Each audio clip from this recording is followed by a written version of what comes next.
Sejam todos bem-vindos ao nosso estudo do Livro dos Espíritos. Quem estiver no Pautalk, quem estiver no Facebook, no Twitter, acompanhando, que nós estamos ligados também agora através do Twitter, né? Lançando também o link do stream lá. E aqueles que quiserem podem participar. Então sejam todos bem-vindos.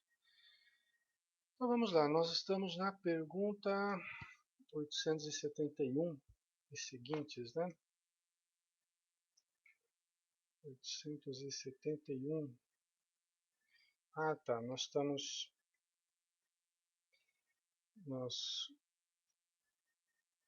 Na verdade, não é 871, não.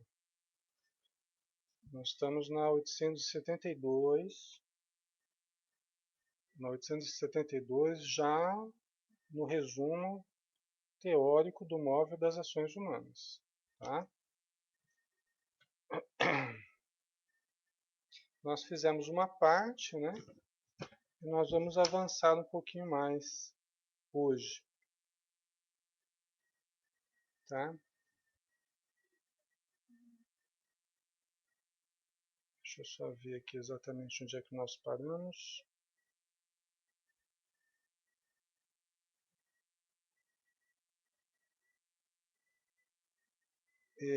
Nós paramos aqui, acho que aqui, contudo, a fatalidade não é uma palavra vã. Tá? Então, na metade, aí, praticamente, ou um pouco menos, do resumo teórico do móvel das ações humanas. Tá? Oi, Carmen. Um beijão, seja bem-vindo. Vamos lá.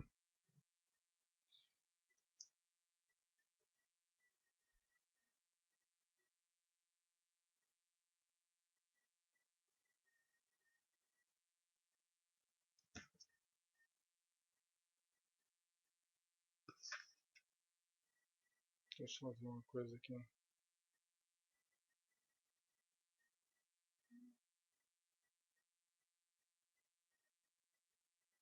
Eu acho que foi antes que a gente parou, né? A gente parou ali sem o livre-arbítrio, né? Sem o livre-arbítrio, o homem não teria culpa por praticar o mal, nem mérito em praticar o bem. E isto a tal ponto está reconhecido que no mundo a censura ou o elogio são feitos a entender os delitos na sua organização física, sem abdicar da razão e da sua condição de ser humano, para se equiparar ao bruto. Oi, som. Caiu aqui, pessoal.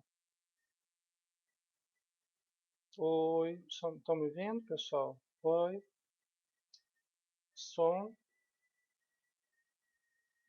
Deu um lag aqui no Pautalk. Deixa eu voltar ali.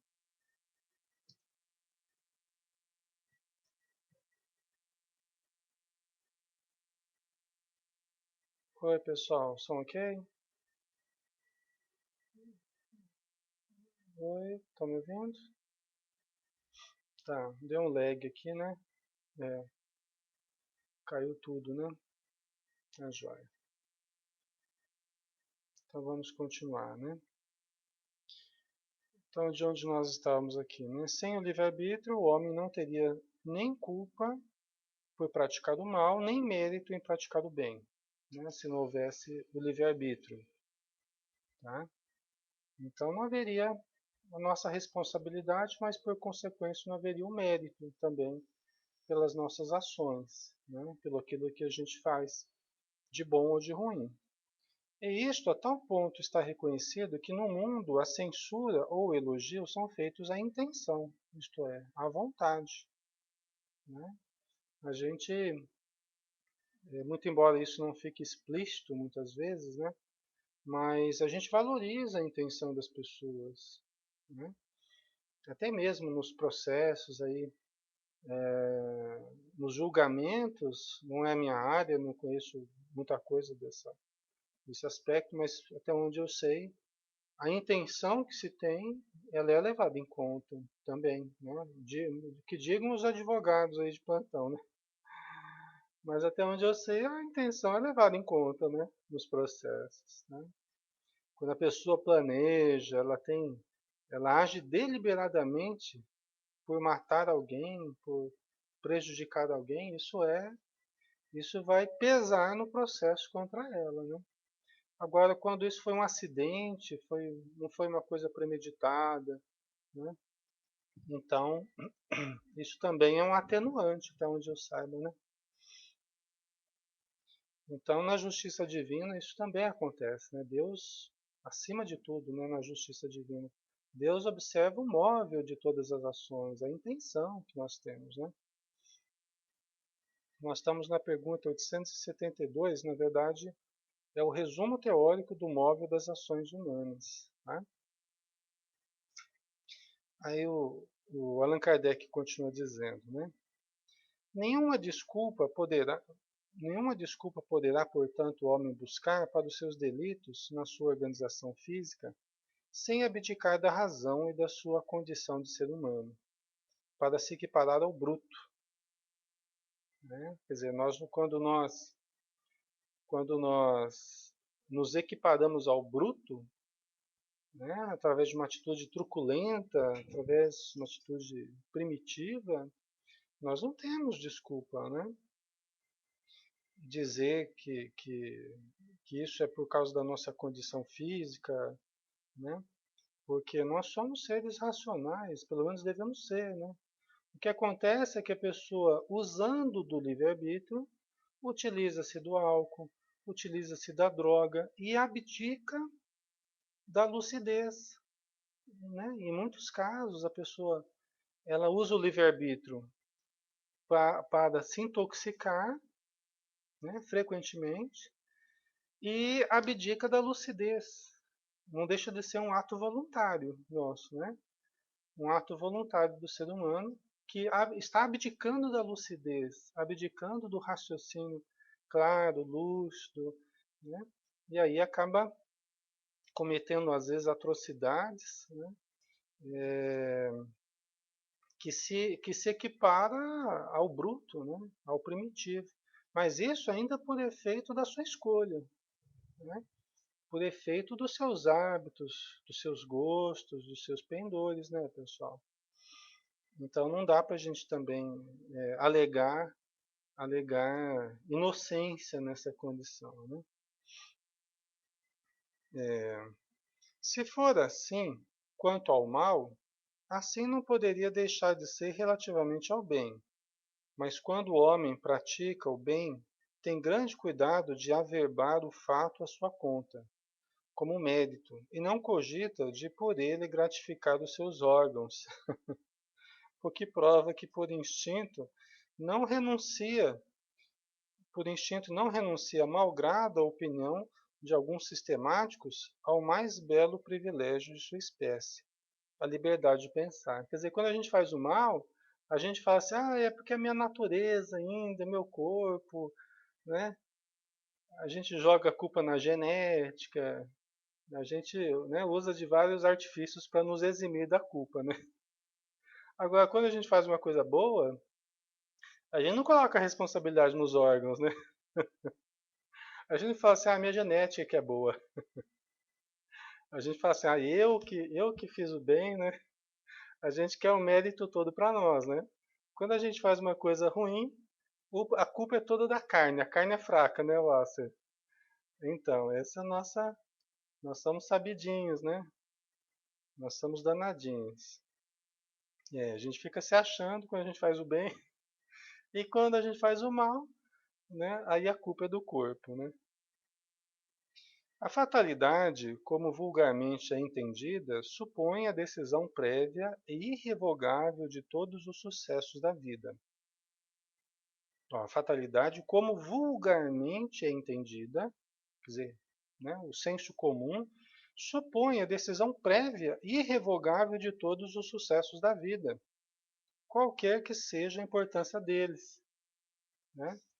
Então, a gente acha que está escrito, então está tudo escrito, né? Um grande livrão lá que Deus já tem tudo escrito que vai acontecer. Se a gente vai tropeçar na rua, se a gente vai cair, está tudo escrito, né? Isso no senso comum, tá? Se tal fosse a ordem das coisas, o homem seria qual máquina, sem vontade. Né? Então, se fosse assim, a gente seria como uma máquina sem vontade, sem livre-arbítrio, né? E nós estaríamos sujeitos apenas a essa fatalidade e apenas o que Deus fez para um e fez para o outro. Agora veja bem como é que isso é injusto, né? Por que que Deus fez um caminho para um e fez um caminho totalmente diferente para o outro? Isso já fere o senso de justiça, isso já fere uma lógica maior, né, pessoal? Então, não pode ser assim, porque Deus já seria totalmente injusto, né? Fazendo que um trilhasse um determinado caminho e outro trilhasse outro caminho, né? Agora, se para mim ainda é o espírito que não está suficientemente fortalecido moral ainda para burilar. Então, é o espírito que precisa se aperfeiçoar, né, Lázaro? É, né? Então vamos lá. De que lhe serviria a inteligência desde que houvesse de estar invariavelmente dominado em todos os seus atos pela força do destino? Né? Quer dizer, para que serviria a inteligência então? Por que que Deus teria dado a inteligência para o homem? Se na verdade na hora que ele vai escolher alguma coisa, já está tudo determinado, né? Suas escolhas já estão determinadas, já está tudo escrito, né? Conforme o senso comum. Para que que haveria então inteligência? Para que que haveria livre-arbítrio? Por que que a evolução teria nos levado para esse momento culminante, que é a possibilidade de escolhermos nossos atos? Escolher o bem ao invés do mal, escolher a saúde ao invés da doença, né? Através dos nossos hábitos, através do nosso pensamento, né? Então, a vida que é tão previdente, tudo que é tão perfeito, por que que desprezaria a capacidade que o homem alcançou de determinar a sua própria vida, de escolher o que ele deseja, de buscar o que lhe seja melhor? Né? Não faz sentido isso. Tá? Semelhante doutrina, se verdadeira, conteria a destruição de toda a liberdade, né? De toda a liberdade moral. Se ela fosse verdadeira, esse negócio de estar tudo determinado, fatalmente determinado, significaria a destruição de toda a liberdade moral. Já não haveria para o homem responsabilidade, nem, por conseguinte, bem nem mal, crimes ou virtudes. Porque se a gente faz o mal, estava escrito. Então foi Deus que fez o mal, não foi o ser humano, né? Porque se não foi opção minha, se eu já segui um determinismo, já segui uma fatalidade, então foi Deus que fez, não fui eu. Ó, eu só estou agindo conforme Deus quer. Vocês entendem o absurdo da coisa? Não teria nem crime nem virtude, porque tudo seria expressão da determinação de Deus, né? Então onde é que ficaria a nossa responsabilidade, né? E não é assim que funciona, tá? A gente só está analisando aqui o que o Allan Kardec está refletindo, né? Não seria possível que Deus, soberanamente justo, castigasse suas criaturas por faltas cujo cometimento não dependera delas, nem que as recompensasse por virtudes de que nenhum mérito teriam. Tá certo. Então não haveria nem consequências negativas, nem consequências positivas, não seria justo, né?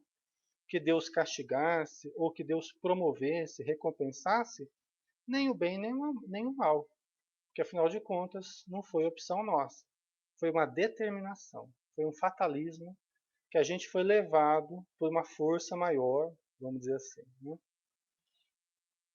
Demais, tal lei seria a negação do progresso, da lei do progresso. Porquanto o homem, tudo esperando da sorte, nada tentaria para melhorar sua posição, visto que não conseguiria ser mais nem menos. Tá? Então, se já está tudo determinado, não adianta eu me esforçar por ser melhor ou me manter pior, dá no mesmo, porque o resultado tudo não depende das minhas ações, nessa visão, né? Equivocada. Aí continua Allan Kardec. Tá ficando claro, pessoal?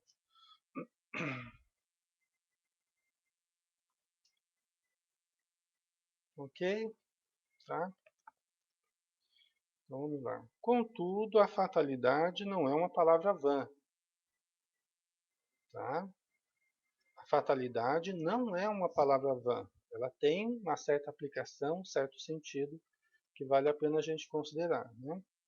Existe na posição que o homem ocupa na Terra e nas funções que aí desempenha, em consequência do gênero de vida que seu espírito escolheu como prova, expiação ou missão, tá? Então, assim, existe essa fatalidade na posição que o homem ocupa na Terra e nas funções que aí desempenha, em consequência do gênero de vida que o seu espírito escolheu como prova, expiação ou missão, né? Então existe sim fatalidade. O que nós chamamos de fatalidade existe nesse sentido, como efeito daquilo que nós escolhemos. Então, ainda assim, é uma situação associada ao livre-arbítrio, né? É relacionada ao livre-arbítrio. Por quê? Aquilo que eu escolhi no plano espiritual, eu preciso passar por determinada prova, preciso passar por determinada expiação, preciso passar por determinada missão. Então eu planejo, eu organizo, eu executo. Quando chego aqui na Terra, eu tenho o aparecimento dessa situação que eu planejei, que eu escolhi. Então isso fatalmente viria. Por quê? Porque foi planejado, não vai depender das minhas escolhas aqui na Terra, vem de qualquer jeito. Querendo ou não querendo, eu planejei e vai ser desse jeito. Está fatalmente determinado. Tá?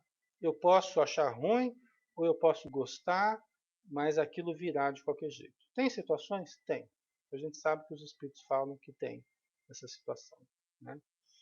O caminho é um só para todos e nós escolhemos atalhos quase sempre até aceitar e compreender que somos nós os responsáveis pelo nosso crescimento espiritual sempre, né? Os espíritos protetores nos auxiliam o tempo todo, mas a decisão é sempre nossa, né? Nós temos um caminho comum a todos, que é o caminho da evolução, né? O caminho da evolução é o caminho comum a todos. Todos os filhos de Deus, todas as criaturas estão evoluindo. Isso é uma coisa, né? A perfeição é a meta, a evolução é o caminho e a reencarnação é o meio, né?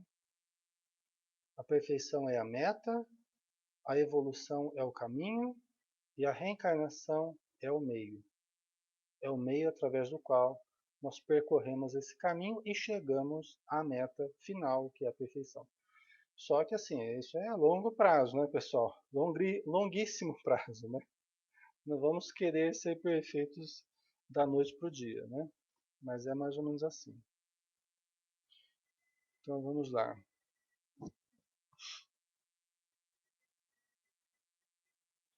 Deixa eu ver onde é que a gente parou aqui. Tá, a fatalidade não é uma palavra vã, né? Tá, então existe, né, nessas escolhas da prova, expiação ou missão. Ele sofre fatalmente todas as vicissitudes dessa existência e todas as tendências boas ou más que lhe são inerentes. Então, a gente sofre o efeito hoje, o reflexo, fatalmente, a gente sofre o reflexo do que a gente construiu dentro de nós. Está aí uma fatalidade, né? Fatalmente nós colheremos o resultado das nossas ações. É uma fatalidade também. Tá? Mas nós podemos mudar os efeitos, nós podemos escolher outras coisas. Podemos. Então nós escolhemos outras atitudes, semeamos outros atos e fatalmente colheremos resultados diferentes, né? Resultados diferentes, né? Isso. Existe a fatalidade como efeito dos nossos atos, né, Watson? Nós fatalmente colheremos a cada um segundo as suas obras, né? Nós temos a escolha quando nós escolhemos as atitudes, mas fatalmente nós receberemos o efeito, a ação a reação daquilo que nós fizemos, né? Ok? Então a fatalidade está no efeito das escolhas antes realizadas por nós, ok? É uma lei da física, né? Se você dá um murro na parede, você dá um murro na parede, a tua ação foi dar um murro na parede. A reação fatal é a parede exercer uma força contrária na mesma intensidade. É uma lei da física. Tá? Então, fatalmente, nós teremos essa força contrária na mesma intensidade. Podemos até quebrar os dedos, né? Por exemplo. Podemos machucar a nossa mão. Né? Então, continuando. Aí, porém, acaba a fatalidade, pois da sua vontade depende ceder ou não a essas tendências. Tá? Então, veja bem, se nós temos como resultado uma tendências daquilo que a gente semeou no passado, fatalmente a gente tem essas tendências. Ainda assim, no presente, eu tenho o livre-arbítrio de ceder a essas tendências ou não. Então, que é uma fatalidade eu ter tendências devido aos hábitos cultivados no passado, não é uma fatalidade eu cair novamente. Senão a gente ficaria preso a um círculo de vícios, de erros, de quedas, indefinidamente, né? Então não é uma fatalidade, não é uma coisa fatal que eu vá cair. Eu posso ceder à tendência que eu tenho, né, dos atos praticados no passado, ou posso mudar, né, através da força férrea, hercúlea, né, de Hércules, determinada, persistente, eu posso mudar. Né? Então eu gero efeitos futuros mais positivos. Né? A Beatriz Costa, nossa vontade reduz, né, a fatalidade, né? Atenua, né, a força daquilo que fatalmente nós recebemos, vai perdendo a força conforme nós exercemos o livre-arbítrio no sentido contrário, por exemplo. Né? Se fatalmente nós sofremos efeito das atitudes passadas gerando doença no presente, nosso pensamento positivo, a nossa vontade no bem, nosso amor, nossa caridade, atenua, reduz a força dessa fatalidade. Faz com que a gente reaja melhor, até mesmo à doença. Né? Podemos até mudar alguns quadros, né, que se mostravam negativos através da nossa vontade no presente. Então isso é uma realidade também. Né? Porque se o problema de hoje foi causado pelo mal, a solução de hoje também passa pelo bem. Né? Se foi criado pelo ódio, então passa pelo amor. Né? Todo mal que a gente vive hoje é resultado do mal que a gente fez. Então, todo o bem que nós queremos viver será resultado do bem que a gente fizer. Essa é uma regra, assim, de ouro, né? Uma regra básica. Os pormenores dos acontecimentos, esses ficam subordinados às circunstâncias que ele próprio cria pelos seus atos.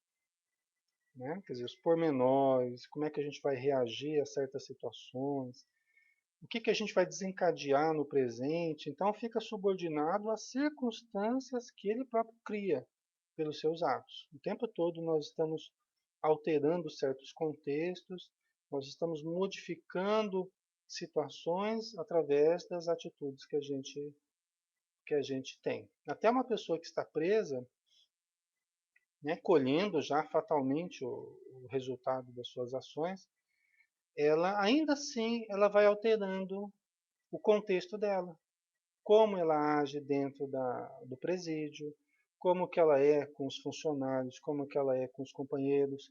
Ela vai tendo redução, ela vai tendo benefícios, né? Por quê? Por bom comportamento, ela vai tendo a simpatia das pessoas ali. Né? Então, muita coisa é possível exercer do livre-arbítrio e mudar, né? Conforme a nossa atitude melhor ou pior. Né? A Maria, é justo para isso que estamos aqui, né, Lê? Para fazer tudo diferente, começar de novo uma vida nova através do amor. Né? A Maria, mas Lê, temos que observar que o que a vida nos pede, senão tudo isso passa em branco, estaciona, né? Verdade. Alácia, Alex, na sua opinião, quando caímos em consequência de situações provocadas por outrem, quais das partes está mais comprometida com as leis divinas? No caso, Wassi, As duas partes terão a sua responsabilidade. Tá? Um fator de fora que gerou uma tendência, né, gerou um peso sobre mim, né, vai ter a sua responsabilidade. Né? Quando me induz, de uma forma sutil ou menos sutil, me induz ao mal, a pessoa tem a sua responsabilidade, e eu que cedi a essa indução. Eu terei tanto mais responsabilidade, quanto mais percepção eu tive do que estava ocorrendo. Eu podia mudar e não mudei, eu aceitei gostosamente certas situações ou não. Aí eu terei mais ou menos responsabilidade conforme o caso, né? Tá? Por exemplo, se a pessoa se mata, um caso típico, se a pessoa se mata, ora, ela teria muita responsabilidade por se matar, o suicídio. Só que se ela estava em processo de obsessão e os espíritos obsessores a induziram ao suicídio, através de uma perseguição cruel, é praticamente um assassinato. Vocês entendem? É praticamente um assassinato. Reduz muito a responsabilidade da pessoa que se matou, né? Reduz muito a responsabilidade dela. Porque ela é responsável por ter se deixado entrar em obsessão, mas ela praticamente não é responsável pelo suicídio. É praticamente um assassinato. Tá? Então, no cálculo da responsabilidade, existem vários fatores que devem ser considerados. Tá?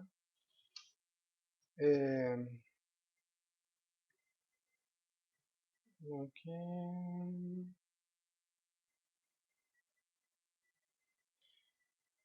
Deixa eu ver aqui. Tá, os pormenores, ok. A fatalidade, portanto, nos acontecimentos que se apresentam, por serem estes consequência da escolha que o espírito fez da sua existência de homem. Pode deixar de haver fatalidade no resultado de tais acontecimentos, visto ser possível ao homem, pela sua prudência, modificar-lhes o curso. Nunca há fatalidade nos atos da vida moral. Nunca há fatalidade nos atos da vida moral, pessoal, porque depende das escolhas. Eu posso fatalmente cair num determinado contexto. Né? Por quê? Porque eu atraí aquele contexto, né? Eu pedi aquele contexto tal, e eu venho fatalmente naquele contexto. Que eu planejei, que os espíritos planejaram, e vou cair naquele contexto. Um contexto difícil, muitas vezes. Complicado, a família é complicada e tal. Mas na vida moral, ou seja, nas escolhas que eu faço, das atitudes morais que eu terei, né?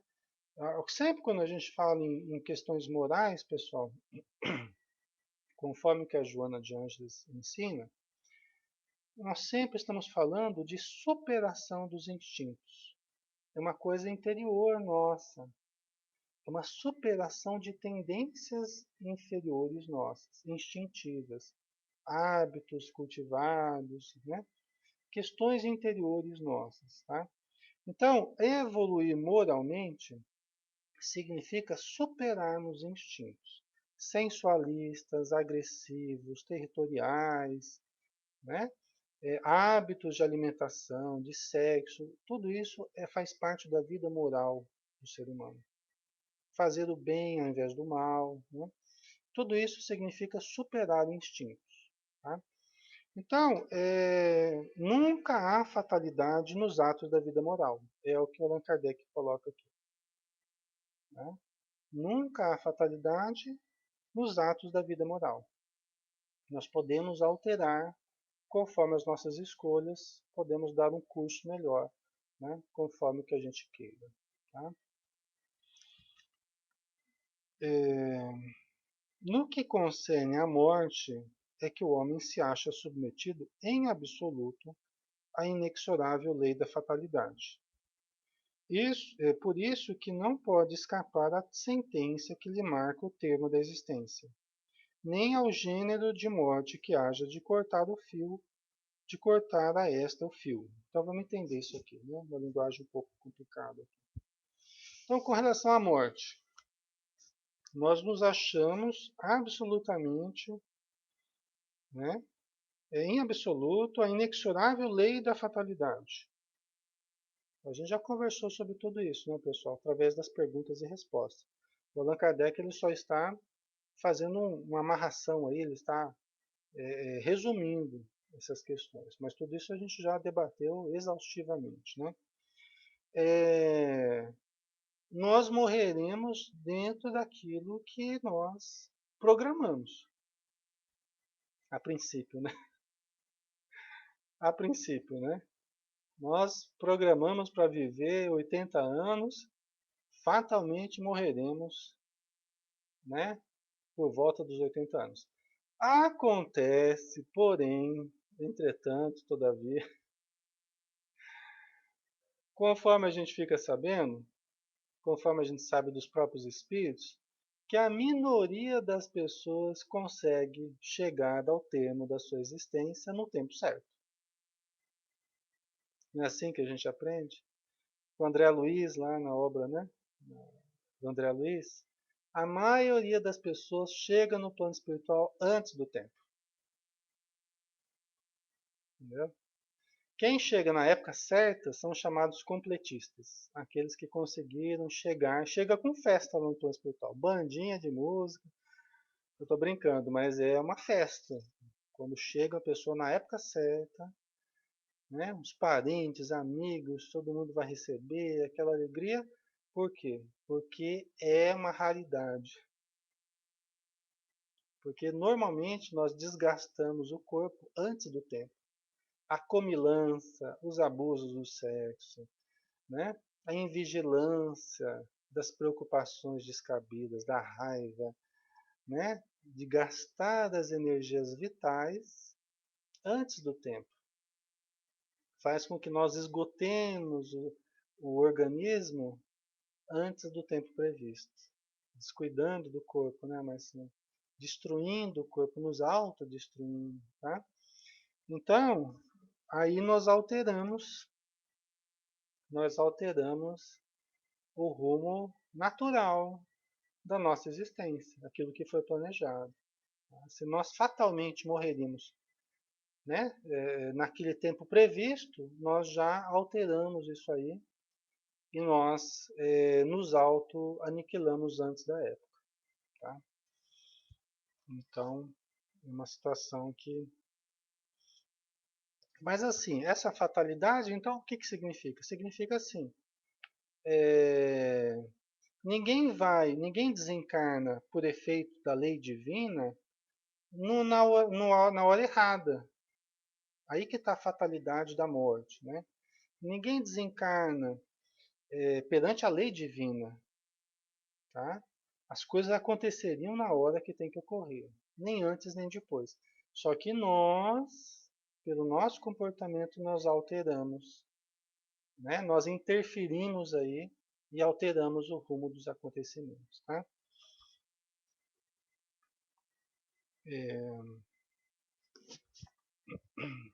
Segundo a doutrina vulgar, de si mesmo tiraria o homem todos os seus instintos, que então proviriam ou da sua organização física, pela qual nenhuma responsabilidade lhe toca, ou da sua própria natureza.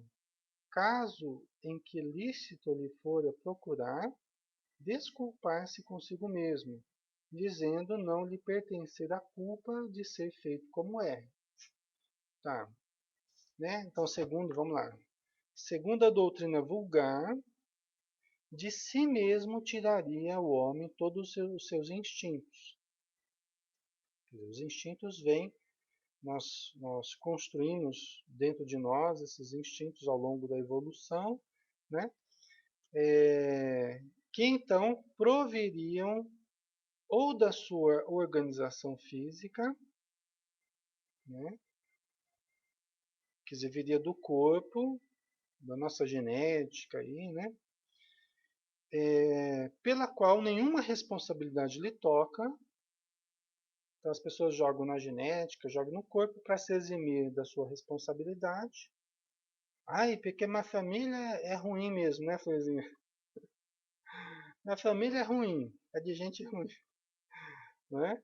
É porque eu sou espanhola, porque eu sou italiana, porque eu sou não sei o quê. O pessoal usa esses negócios assim, né? Minha genética é assim mesmo e tal.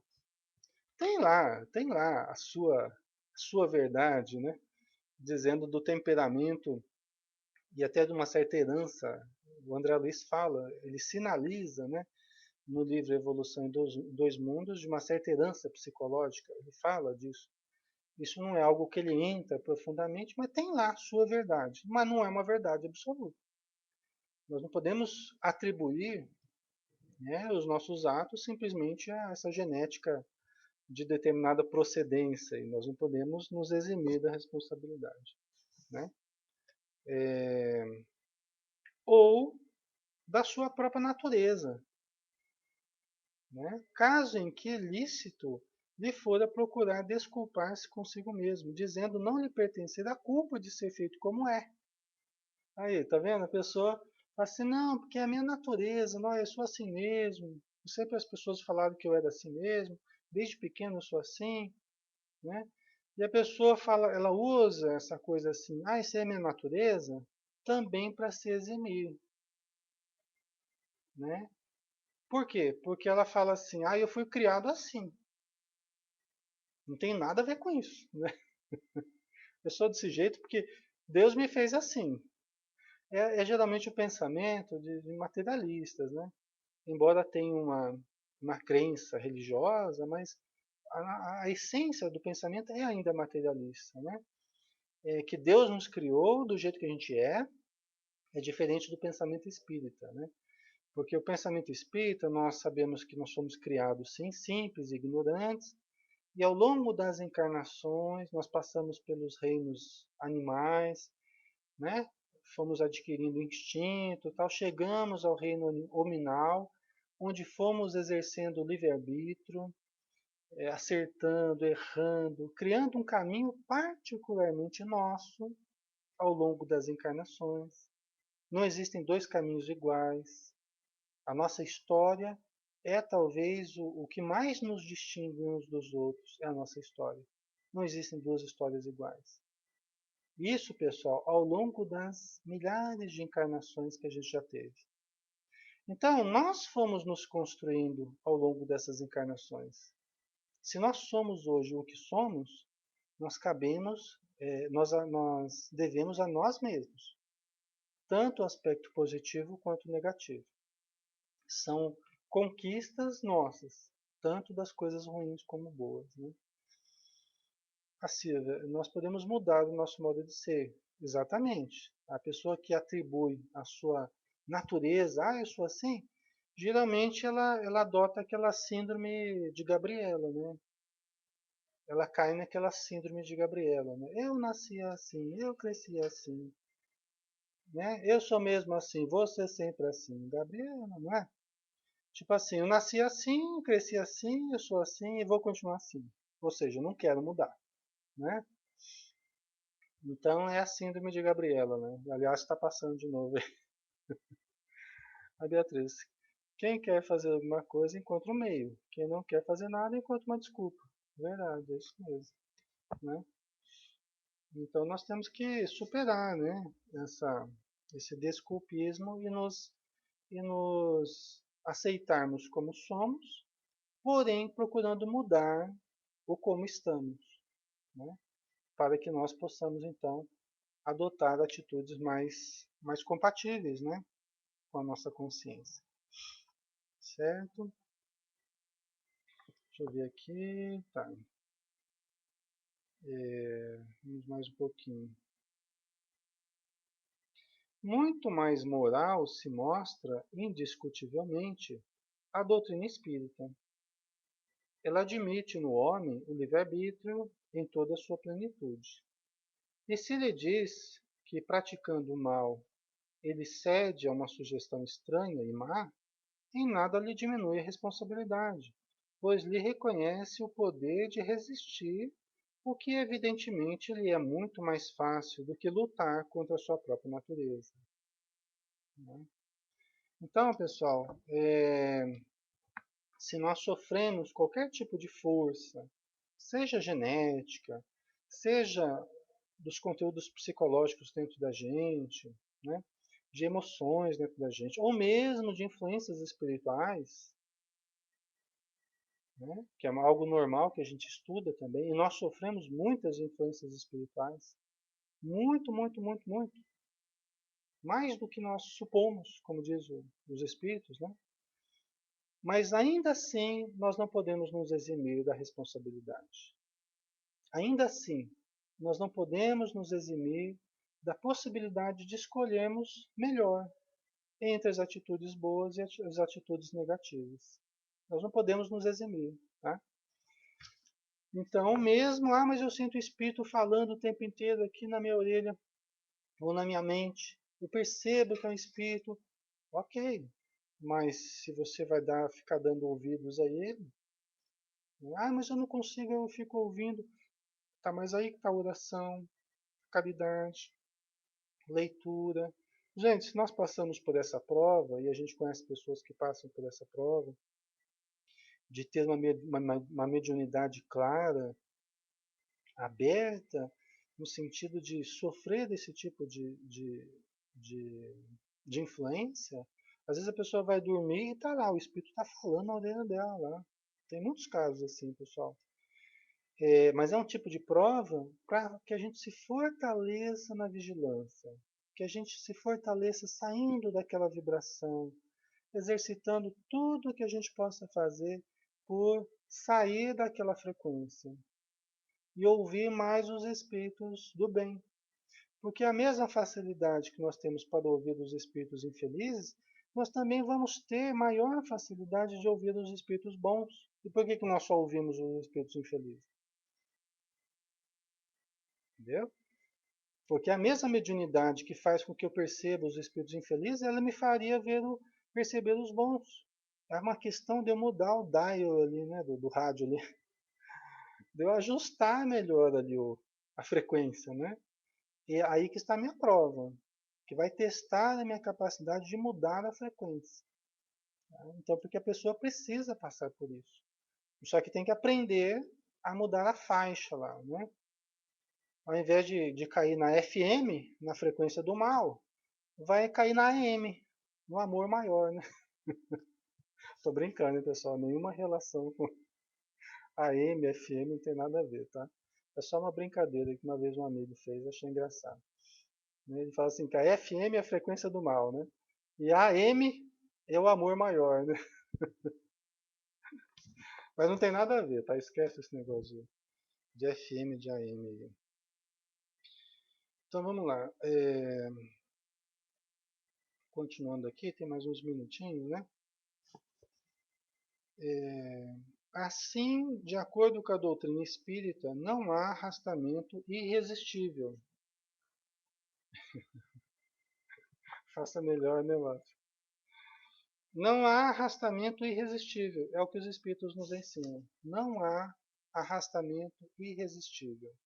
Os espíritos falam isso numa determinada resposta que deram a Allan Kardec. Né? Ou seja, não tem nada que a gente não possa vencer, que possa parecer um arrastamento às drogas, ao álcool, arrastamento, seja genético, seja influência espiritual, seja tendências nossas do passado, nós podemos vencer. Nós estamos aqui para vencer. Né? Nosso projeto é de luz, nosso projeto é de vitória, não é de derrota. Né? Então não há arrastamento irresistível. Quem está fazendo regime, por exemplo, mas Alexandre, eu não consigo, olha que eu vejo eu estou comendo. Né? Continue se esforçando, disciplina, né? Disciplina, são as pequenas vitórias, pessoal.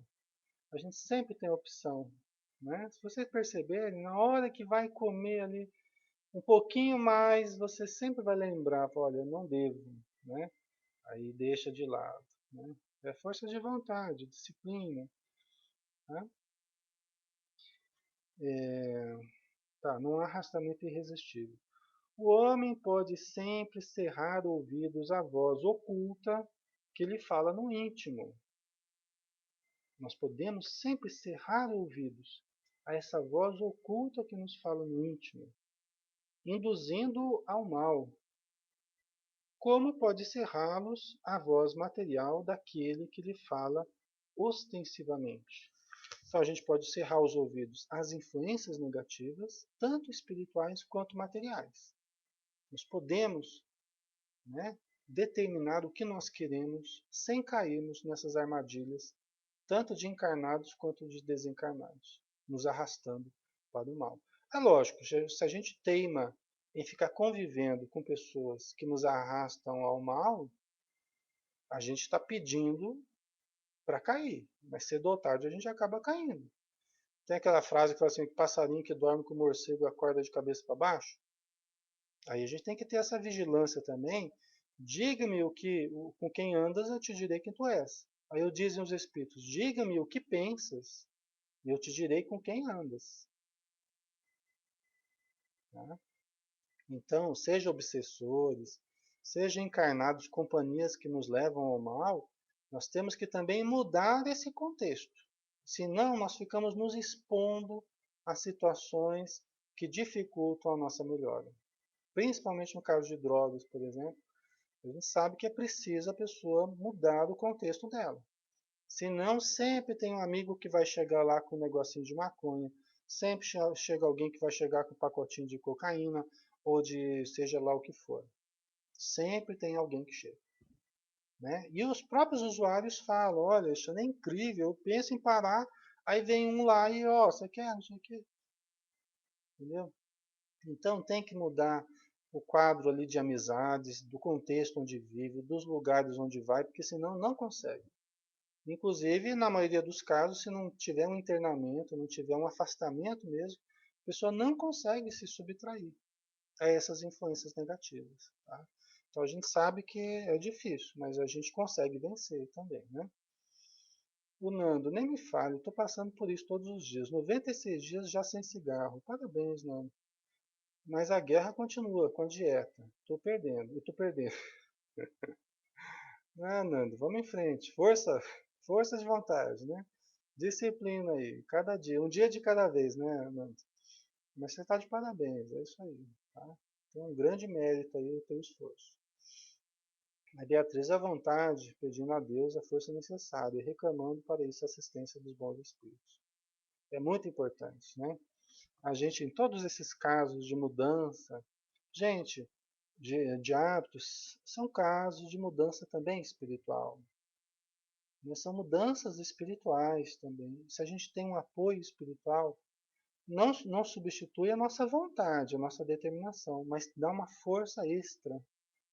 Né? Até porque os espíritos nos cercam de todas as condições para que a gente saia vitorioso. Né? Mas não é fácil, a gente tem que persistir mesmo. Né? Tá? É, deixa eu ver onde é que nós paramos. É,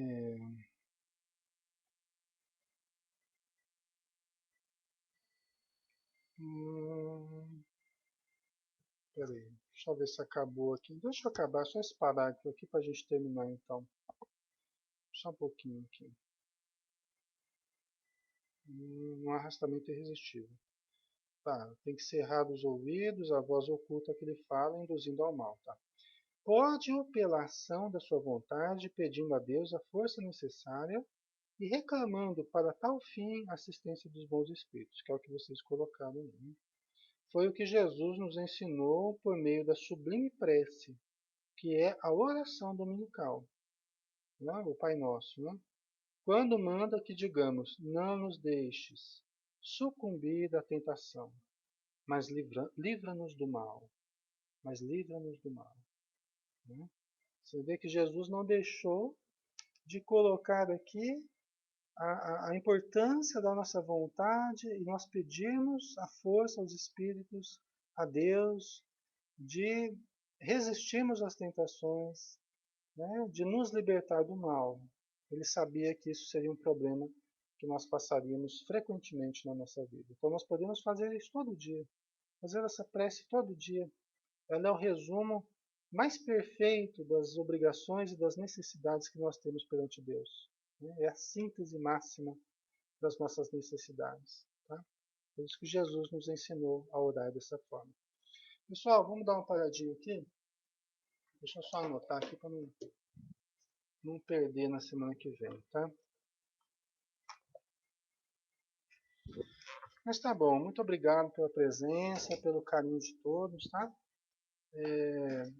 Pessoal do Pautalk aqui, o Wagner, Márcia, Maria, Flor, Amada Amiga, o João, a Silvia, o Dudu, a Wássia, a Sil, a Val, a Carmen, o Nando, Sol Menezes, Beatriz, Procurametista, Marli, Rafa, Gilda, Eugênia, Andrea, Dulce, Milton, Miriam, Karine, Júnior, Inês Lima. Um abraço também pessoal que está no Facebook, no canal Stream, também agora no Twitter, a gente está linkando lá também o stream, tá? Então, um grande abraço, fiquem com Deus e até quinta-feira comigo, né, no livro Vereda Familiar, e amanhã aqui com a Maria e com a Ju no estudo. Que estudo que está sendo realizado na quarta-feira? Maria, qual é o estudo da quarta? É o, é o Libertação ainda, né? Tá, o livro Libertação do André Luiz. Então amanhã aqui com a Maria e com a Ju. Tá? Um beijão, fiquem com Deus. Até a próxima.